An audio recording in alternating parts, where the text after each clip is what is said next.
పప్పు ఉడకబెట్టే పని లేకుండా చాలా ఈజీగా తక్కువ టైంలో చేసుకునే బొబ్బట్లాంటివి. ఇవి రుచి మాత్రం చాలా బాగుంటుంది. మొదటిసారి చేయాలనుకున్న వాళ్ళు కూడా చాలా ఈజీగా చేసుకోవచ్చండి ఇవి. ముందుగా కావాల్సినంత పిండి తీసుకోవాలి. ఇది బొంబాయి పిండి అండి. దీంట్లో కొద్దిగా నూనె, కొద్దిగా ఉప్పు వేసి కొంచెం ఇలా కలుపుకోవాలి. పిండి తడపడానికి 1 కప్పు కోసం సగం కప్పు నీళ్ళైతే సరిపోతాయి. ఈ నీళ్లు కూడా కొద్దిగా పోస్తూ కలుపుకోవాలి. పిండి తడిపిన తర్వాత చేతిలో 1 స్పూన్ నూనె, 1 స్పూన్ నీళ్లు పోసి కలిపి పిండి పైన ఇలా అద్దాలి.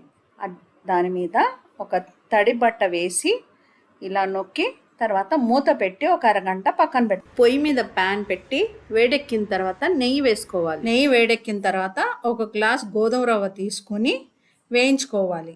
రవ్వ తీసి పక్కకు పెట్టుకున్నాక అదే ప్యాన్లో ఏ గ్లాస్తో అయితే మనం రవ్వ తీసుకున్నామో అదే గ్లాస్తో 3 గ్లాసుల నీళ్లు పోసి మరగనివ్వాలి. మరిగిన నీళ్ళల్లో వేయించి పెట్టుకున్న గోధుమ రవ్వని వేసి ఉడకనివ్వాలి. మీకు కనుక నెయ్యి నచ్చదనుకుంటే నెయ్యి లేకుండా కూడా వేయించి చేసుకోవచ్చు, కొంచెం రుచి మారుతుంది.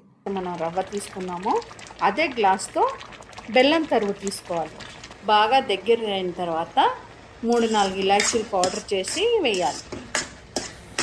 ఇందులోని నీళ్ళని ఇంకేదాకా అంటే ఇలా గట్టి కన్సిస్టెన్సీ వచ్చేంత వరకు పొయ్యి మీద ఉంచాలండి. ఇది 5 నుంచి 7 నిమిషాల కన్నా ఎక్కువ పట్టదు. పిండిని కొద్దిగా ఇలా ఉండలాగా తీసుకొని పొడి పిండిలో ఇలా అద్ది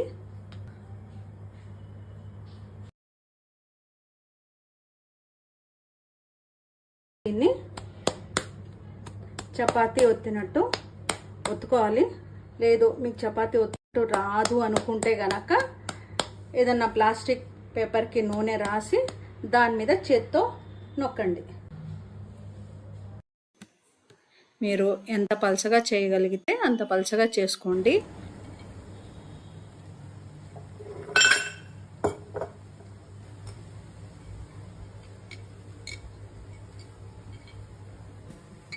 ఒకవైపు కాలిన తర్వాత ఇంకోవైపు తిప్పి పైన నెయ్యి రాసుకోవాలి.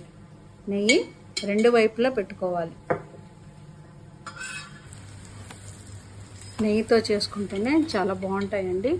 ఒకవేళ మీకు నెయ్యి ఇష్టం లేదనుకుంటే నూనెతో అయినా చేసుకోవచ్చు.